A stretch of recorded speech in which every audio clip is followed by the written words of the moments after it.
गणेशपुराणम् उपासनाखण्ड 79तमोऽध्यायः।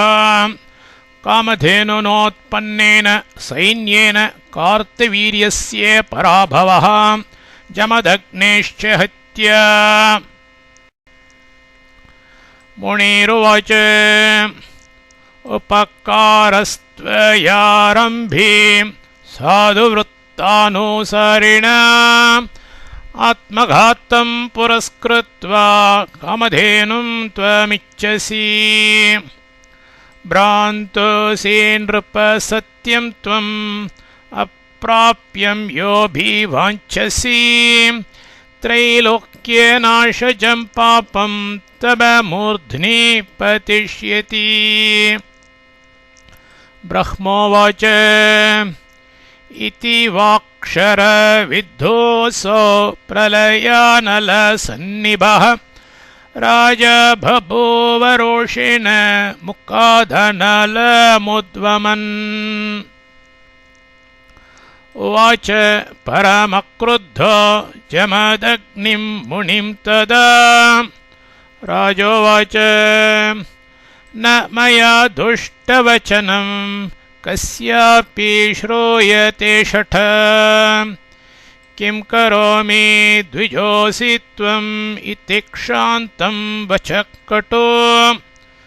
क उवाच तत उत्थाय राजासौ दूतानाज्ञाप्य सत्वरम्, मुक्त्वा कीलात् कामधेनुं शीघ्रं यान्तु ममान्तिकम्। आवेष्टयंस्तदा दूताः कामधेनुं तदाज्ञया, हुत्कारेणैव तस्यास्ते त्यक्त्वा प्राणान् दिवं ययुः। अन्यान् क्रोधानलेनासौ राजदूतान् ददाह च, श्वासमारुतवेगेन व्योम्निवीरा परे भ्रमन्, आच्छाद्यमण्डलभाणोर्न प्राज्ञायत किञ्चन।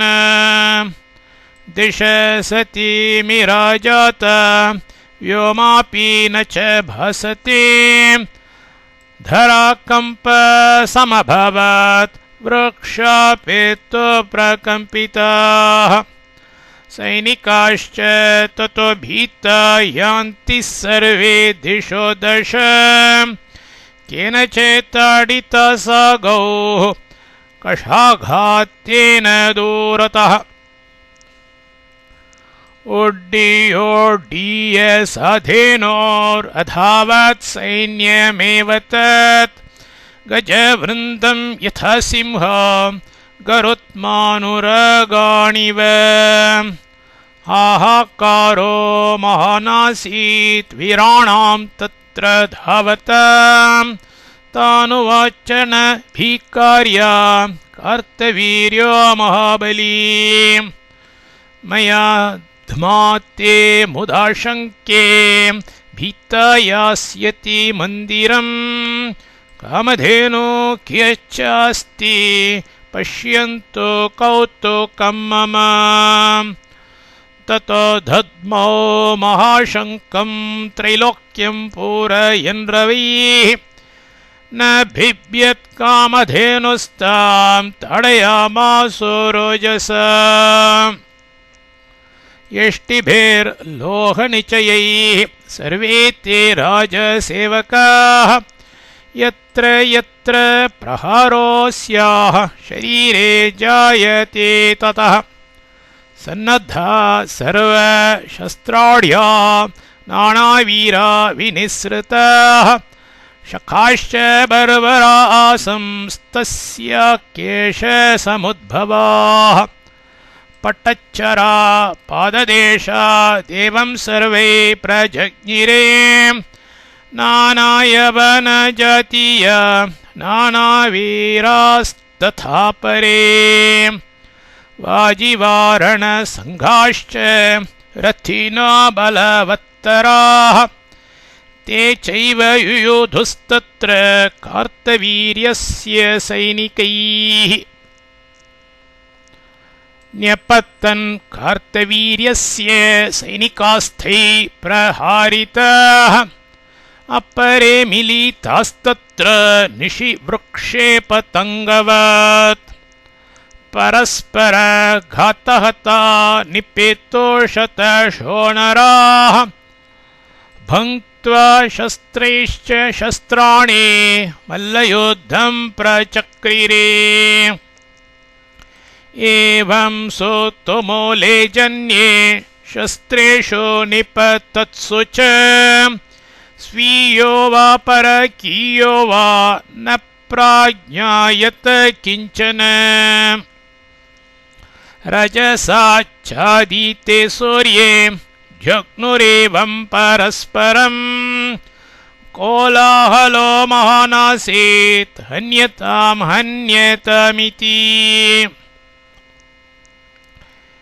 हेषितैर्बृंहितैश्वेडैर्निबीडो रथनेमिभिः मृदङ्गतालवेणूनां भीरीणां निनदैरपि एवं गव्यै कार्तवीर्यैरत्यश्वगजपत्तिभिः अभवत्सु महद्युद्धं भूतराक्षसभीतिदम् पक्षिजम्बूकसुखदं वीरपत्नी भयप्रदम् केषाञ्चिज्जानूनि भग्ने केषाञ्चिच्च शिरांसि च खड्गखेट्टकभल्लाम्नां शराणां धनुषामपि भग्नानां न च संख्यास्ति वीराणां रथीनापि प्रपेतो कार्तवीर्यस्य शेषा ये सैनिकास्तदा पृष्ठलग्नाययोर्गव्या हसन्तो न च जघ्निरे निनिन्दोर्मुनिना किम्बोनिष्टं कृतमितीहते पूर्वदोषप्रसङ्गेन राज्ञो जातासु दुर्मतिः एवं प्रभग्ने सैन्ये स उत्तस्थो कृतवीर्यजः हस्तयोर्जगृहे 500 बाणान् धनुंषि च दत्त्वा भूमौ वामजानुं धनुंष्याकृष्य वेगवान् चिक्षेपशरजालं स गव्ये सैन्ये महाभुज फलहीनम् अभूतस्य शरजालं नृपस्य तत् अनीतेश्चरितं तद्वत् वन्ध्याय सुरथं यथा पुनः पुनर्जहो बाणां तावतो राजसत्तमम् कामधेनोर्न चैकोऽपि वीरो भग्नाभवत्तदा शरजाले वृथा याते सन्तप्तो भूनृपस्तदा क्व गतं मम सामर्थ्यम् इति चिन्तातुरोऽभवत् व्याकुलेन प्रहर्तव्यम् इति सर्वं ययुर्दिवम् कामधेनोर्मुदा युक्ता किं युद्धं लघूना सह गतायां कामधेनौ स कार्तवीर्यो मुनिं यया रोषेणोवाच ते ब्राह्मन् कापट्यं विदितं मया न स विप्रोऽभिमन्तव्य यस्य स्यात् कपटं हृदि इत्येकं बाणमादाय विव्याध द्विजपुङ्गवम् लग्ने हृदि महाबाणे प्राणत्यागं चकारसः रेणुका तं नृपं प्राह ब्रह्महत्या वृथा कथा रेणुका तं नृपं प्राह ब्रह्महत्या वृथा कृता स ऊचे रक्तनयनः क्रोधाविष्टो नृपस्तुताम् तूष्णीं तिष्ठ न चेदन्मे त्वामपीह मुनिप्रिये। 21 बाणैस्तां दुष्टो राजा हनदृशम् सस्मार मनसा सापि जमदग्नि मुनिं तदा।